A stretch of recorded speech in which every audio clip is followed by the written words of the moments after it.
Hola, mi amigo querido, todavía continuamos en tiempo de crisis.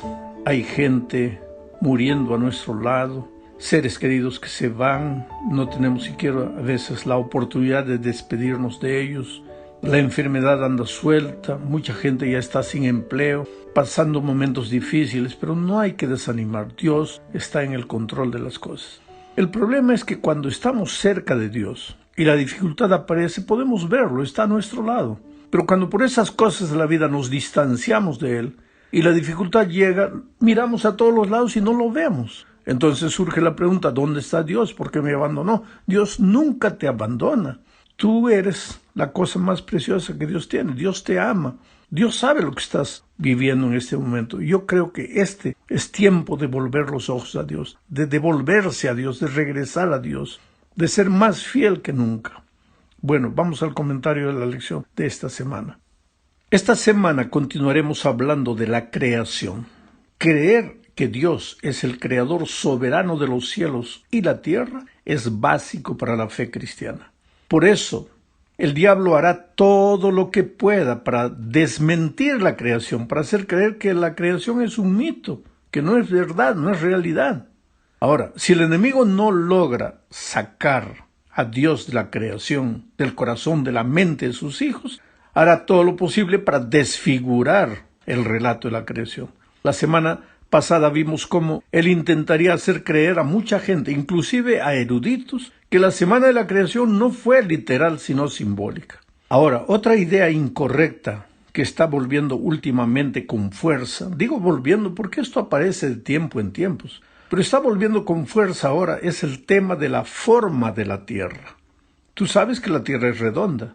La Biblia dice claramente que Dios está sentado en el círculo, en el globo de la tierra. La palabra hebrea para círculo de la tierra en Isaías es justamente algo en forma de globo, una redondez de la tierra. Sin embargo, mucha gente se pregunta, ¿la tierra es plana o redonda? ¿Qué dice la Biblia? Ahora, la creencia de que la Tierra es plana ha crecido recientemente con rapidez debido a la influencia de las redes sociales. Desafortunadamente, muchos cristianos han caído en esta trampa. Hoy día, la gente está cayendo en la trampa de las redes sociales. Hay gente siendo estafada por causa de las redes sociales. Los famosos fake news, noticias mentirosas que aparecen por ahí. Porque hoy día es fácil, tomas la computadora, tomas el celular, grabas lo que te venga en la mente y alguien va a creer. Alguien va a creer. Y si es espectacular lo que grabas, entonces todos van a hacer lo que se llama viralizar. Es decir, compartir ideas completamente equivocadas. Entonces, esta idea de que la Tierra es plana también, pues, gracias a las redes sociales, se está esparciendo por todo el mundo. Desafortunadamente, muchos cristianos han caído en esta trampa. Han sido engañados al creer que la Biblia enseña que la tierra es plana, porque hay gente que toma algunos versículos de la Biblia y les hace decir a esos versículos lo que los autores no dijeron. Por ejemplo, hoy veremos algunos pasajes bíblicos que supuestamente enseñarían que la tierra es plana. Y voy a mostrar que en realidad esos textos no dicen lo que algunos le quieren hacer decir. Casi todo el mundo entiende que una esfera no tiene un límite o borde. De hecho, podemos viajar indefinidamente alrededor de una esfera y nunca llegaremos a un límite, al borde. A los escépticos de la Biblia les gusta señalar la frase 4 ángulos de la tierra que está en Apocalipsis y que aparece 3 veces. Ellos toman esa frase y afirman que esta expresión de que los 4 ángulos de la tierra debe referirse a una tierra plana y cuadrada. Y ellos tratan de demostrar así que la Biblia enseña el concepto equivocado de una tierra plana. Esto a su vez mostraría que la Biblia no es inspirada, sino que las personas que escribieron la Biblia simplemente reflejaban la cosmovisión del tiempo en que ellos vivieron. Si los versículos que mencionan los 4 ángulos de la tierra no se referían a una tierra plana, entonces ¿a qué se refieren? Leamos uno de esos textos, Apocalipsis 7:1. Dice, después de esto vi a 4 ángeles en pie sobre los 4 ángulos de la tierra, que detenían los 4 vientos de la tierra, para que no soplase viento alguno sobre la tierra, ni sobre el mar, ni sobre ningún árbol. Aquí se habla de 4 ángeles que están en los 4 ángulos de la tierra. Entonces los críticos dicen, si hay 4 ángulos, pues quiere decir que la tierra es plana, porque si fuera redonda no tendría ángulos. Pero ¿qué sucede? Aún los más ardientes intérpretes de la literalidad de la Biblia, porque hay gente que toma la Biblia al pie de la letra, quiere decir, no tienen en cuenta el contexto, no tienen en cuenta el tiempo que fue escrito, la cultura en que fue escrito, nada. Toman la Biblia así al pie de la letra. Pero aún esos más ardientes intérpretes reconocen que el elemento simbólico está presente en el libro de Apocalipsis. Apocalipsis es un libro básicamente simbólico.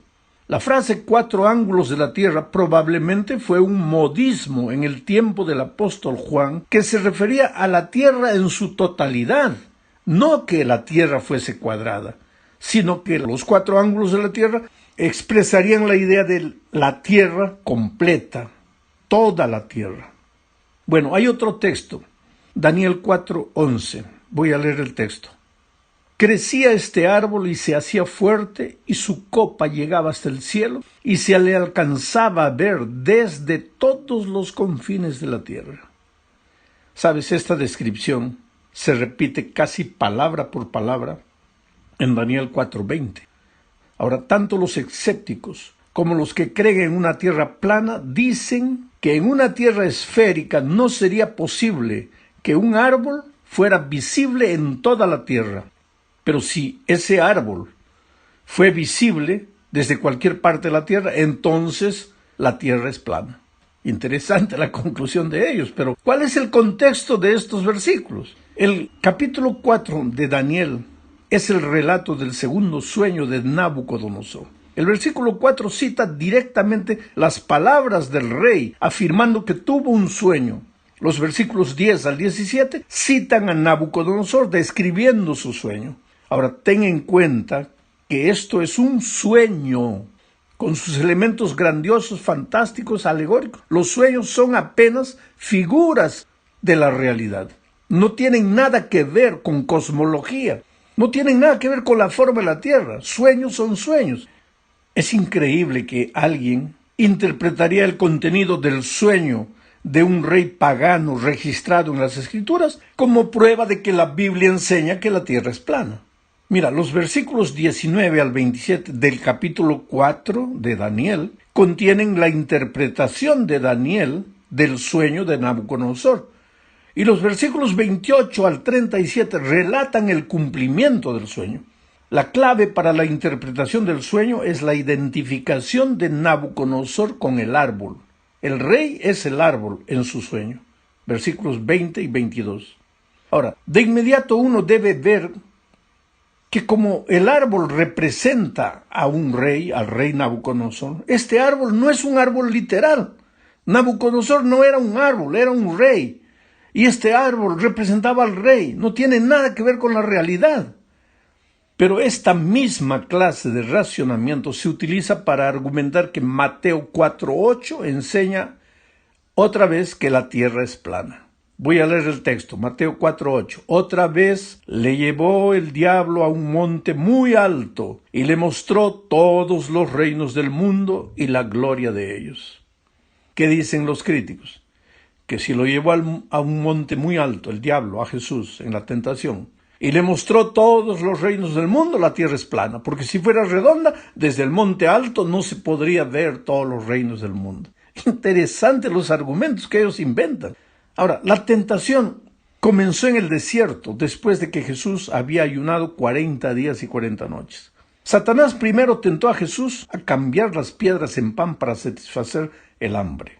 Presumiblemente esto fue mientras todavía estaban en el desierto. Luego el diablo llevó a Jesús al pináculo del templo de Jerusalén y sugirió que Jesús se arrojara del pináculo del templo.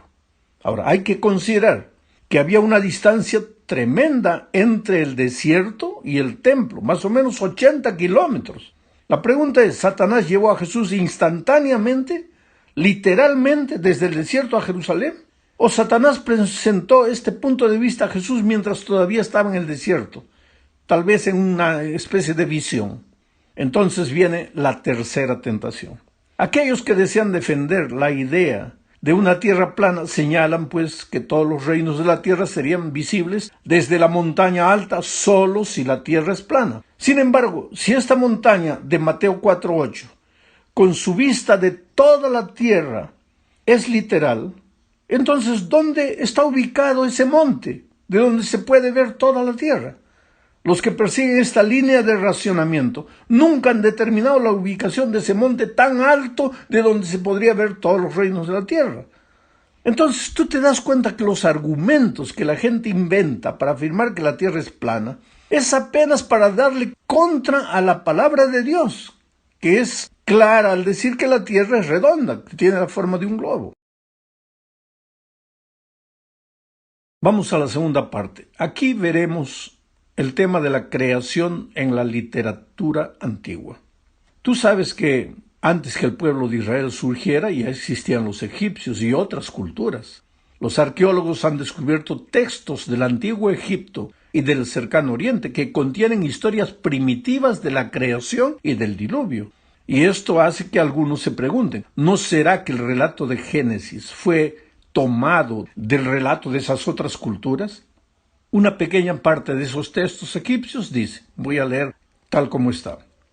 Cuando los dioses, en lugar del hombre, hicieron la obra, llevaron las cargas. La carga de los dioses era demasiado grande, la obra demasiado dura, la molestia demasiado grande. Dejen que la diosa matriz cree descendencia y que el hombre lleve la carga de los dioses. A Yestu, un dios que tenía inteligencia, ellos lo mataron en su asamblea. Nintu mezcló barro con su sangre y carne. Hasta aquí el relato de los egipcios. Ahora, querido, hay mucha diferencia entre este relato y el relato de Génesis. Claro que existen similitudes entre las historias. Por ejemplo, que los primeros seres humanos fueron hechos de barro. Las diferencias, a pesar de eso, son mucho más grandes. En el relato de los egipcios, el hombre trabaja para los dioses, para que los dioses puedan descansar. En Génesis, Dios crea la tierra, Dios es el que trabaja, y todo lo que hay en ella lo hizo Dios para la humanidad como el punto culminante de la creación, y luego descansó.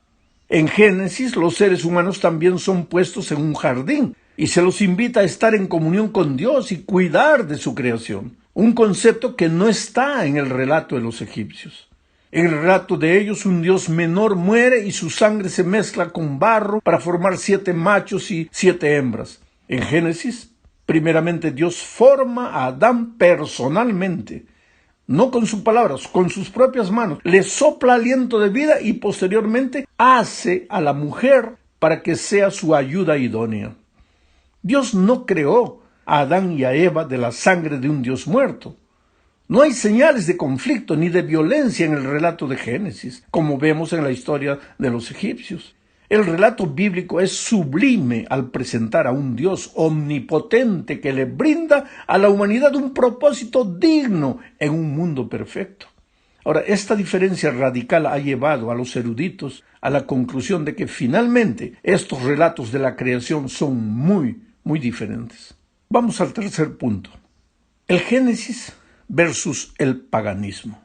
Yo personalmente creo que el relato de la creación fue siendo pasado de boca en boca en las generaciones después de Adán. Pero a medida que los hombres se apartaban de Dios, pues esos relatos se fueron desfigurando. Y en un momento determinado, en el tiempo de los egipcios, vamos a decir, ya esos relatos estaban completamente deturpados. Por eso Dios levanta a Moisés para volver al relato original. Por eso los relatos antiguos tienen algún rasgo del verdadero relato presentado por Moisés por inspiración divina. Moisés, sin embargo, fue muy cuidadoso en el relato de la creación al mencionar, por ejemplo, al sol como lumbrera mayor, a la luna como lumbrera menor. ¿Por qué? Justamente porque el sol y la luna en el idioma hebreo tendría referencia a dioses paganos. Quiere decir, Cuando Moisés escribió su relato, lo hizo para corregir muchas cosas que estaban distorsionadas en los relatos de las culturas paganas más antiguas que la de Israel. En la cuarta parte veremos el asunto de la creación y el tiempo. En el relato de las genealogías que Moisés presenta, hay una precisión extraordinaria. Moisés relata los nombres y las edades de los patriarcas de manera extraordinaria, de tal manera que los estudiosos de hoy se quedan admirados de esa exactitud. A partir de Adán y del primer sábado de la historia, hay una exactitud que nadie puede negar. No es un simple relato sin pie ni cabeza, como los relatos más antiguos que podrían ser hallados en la literatura pagana. Es un relato inspirado, con mínimos detalles, y que prueban, pues, la inspiración de la Biblia. Y también prueban que el sábado no apareció accidentalmente en la historia, sino que el sábado viene desde el Edén y que podemos confiar en la literalidad del sábado. Llegamos ahora al fin de este comentario hablando de la creación en los otros libros de la Biblia. Sabes, casi todos los escritores bíblicos mencionaron la creación al escribir sus libros. No habría tiempo aquí para mencionar a todos ellos, pero veamos algunos ejemplos. Mateo 19, 4 y 5. Él, refiriéndose a Jesús, respondiendo les dijo: ¿no habéis oído que el que los hizo al principio, varón y hembra los hizo? Y dijo: por esto el hombre dejará padre y madre y se unirá a su mujer y los dos serán una sola carne. Estas palabras de Jesús se refieren ¿a qué? A la creación, al relato de la creación. ¿Y quién lo escribe? Mateo. Por lo tanto, Mateo creía en la creación, como la Biblia lo presenta. Vamos a Marcos 10, 6 al 9. Pero al principio de la creación, varón y hembra los hizo Dios. Por esto dejará el hombre a su padre y a su madre, y se unirá a su mujer, y los dos serán una sola carne. Así que no son ya más dos, sino uno. Por tanto, lo que Dios juntó, no lo separa el hombre. Nuevamente, son palabras de Jesús, refiriéndose a la creación del hombre y la mujer. Pero ¿quién registra? Marcos. O sea, Marcos también creía en el relato de la creación de Génesis. Vamos a Lucas 11, 50 y 51. Dice: para que se demande de esta generación la sangre de todos los profetas que se ha derramado desde la fundación del mundo, desde la sangre de Abel hasta la sangre de Zacarías, que murió entre el altar y el templo. Si os digo que será demandada de esta generación. Ahí está. Lucas también creía en el relato de la creación y al redactar su libro menciona la creación. Y Lucas no fue un discípulo de Jesús. Lucas fue un investigador y escribe el fruto de su investigación, pero en sus investigaciones él descubre el relato de la creación, él cree en el relato de la creación y en su escrito menciona el relato de la creación. Vamos a Juan 1, 1 al 3. ¿Qué decir? Ese texto es tan conocido. En el principio era el verbo, y el verbo era con Dios, y el verbo era Dios. Este era en el principio con Dios. Todas las cosas por él fueron hechas, y sin él nada de lo que ha sido hecho fue hecho. Creación, en el principio, ahí estaba el Padre, el Hijo, el Espíritu Santo. Vamos a Hechos, capítulo 14, versículo 15. El autor de Hechos es Lucas, y él dice en ese versículo, Hechos 14:15, y diciendo: varones, ¿por qué hacéis esto? Nosotros también somos hombres semejantes a vosotros, que os anunciamos que de estas vanidades os convirtáis al Dios vivo, que hizo el cielo y la tierra, el mar y todo lo que en ellos hay. Pablo y Bernabé estaban siendo agredidos, y entonces ellos reclaman y mencionan al Dios vivo. Y Lucas registra el incidente refiriéndose al Dios vivo que hizo el cielo, la tierra, el mar y todo lo que en ellos hay. Vamos a Romanos 1:20. El autor es Pablo. Dice: porque las cosas invisibles de él, su eterno poder y deidad, se hacen claramente visibles desde la creación del mundo, siendo entendidas por medio de las cosas hechas, de modo que no tienen excusa. Quien no cree en la creación no tiene disculpa. ¿Qué disculpa? ¿Qué argumento va a inventar? Está claro. La Biblia es clara. Ahora, si tú no crees en la Biblia, pues no crees en Dios. Si no crees en Dios, entonces no crees tampoco en la creación. Entonces, ¿de dónde vienes? ¿Para dónde vas? ¿Qué sentido tiene tu vida en esta tierra? Es por eso que en el capítulo 1 de Romanos la gente peca, la gente hace tonterías, la gente se vuelve egoísta, mala. ¿Por qué? Porque no tienen a Dios en la vida. ¿Y por qué? Porque no creen en la creación. Pues saca el relato de la creación de la Biblia. Entonces, ¿para qué Dios? Segunda de Corintios capítulo 4 versículo 6 dice: porque Dios, que mandó que de las tinieblas resplandeciese la luz, ¿cuándo fue eso? En la creación. Es el que resplandeció en nuestros corazones para iluminación del conocimiento de la gloria de Dios en la faz de Jesucristo. Efesios 3:9 dice: y de aclarar a todo cual sea la dispensación del misterio escondido desde los siglos en Dios, que creó todas las cosas. Ahora, todo eso es de Pablo. Ahora, ¿y Santiago? ¿Qué dice Santiago? Santiago 3:9. Con ella bendecimos al Dios y Padre, y con ella maldecimos, está hablando de la lengua, maldecimos a los hombres que están hechos a la semejanza de Dios. Santiago también creía en la creación. Y Judas 1, 11 y 14 dice: ay de ellos, porque han seguido el camino de Caín y se lanzaron por lucro en el error de Balaam. Ahí Judas relata la historia de Caín. Él cree en la creación como Génesis lo presenta. Y continúa leyendo: y perecieron en la contradicción de Coré. Estos, refiriéndose a los incrédulos, a los que no creen en la historia de Caín, no creen en la palabra de Dios. Dice: estos son manchas en vuestros ágapes, en vuestras reuniones, que comiendo impúdicamente con vosotros se apacientan a sí mismos. Nube sin agua, esto es terrible, nube sin agua. ¿Para qué vale la nube sin agua? Pura forma, llevadas de aquí para allá por los vientos. Es que si tú no crees en un Dios todopoderoso, pues eres como la nube que va de aquí para allá. Tienes miedo de todo, cualquier viento, cualquier brisa te remueve de tus fundamentos. Dice: son árboles otoñales sin fruto, 2 veces muertos y desarraigados, fieras ondas del mar que espuman su propia vergüenza, estrellas errantes para las cuales está reservada eternamente la oscuridad de las tinieblas. De estos también profetizó Enoc, 7º desde Adán, diciendo, aquí está el relato de la creación: he aquí vino el Señor con sus santas decenas de millares. O sea, querido, si tú vas a la Biblia, el relato de la creación está claro. Hoy, en tiempos de crisis, vale la pena tener un Dios. La situación está difícil, claro que está. Hay pérdida de empleo, claro que sí. Mucha gente está muriendo, sí. El mundo va a llevar mucho tiempo para recuperarse de este golpe, sí. Pero Dios está en el control. Nosotros somos frutos de su creación, frutos de su amor. Escóndete en sus brazos, refúgiate, llora. Si quieres llorar, llora. Dile: Señor, ¿por qué me está sucediendo esto? Pero no dudes de su amor, no dudes de su poder. Y que Dios te bendiga ricamente.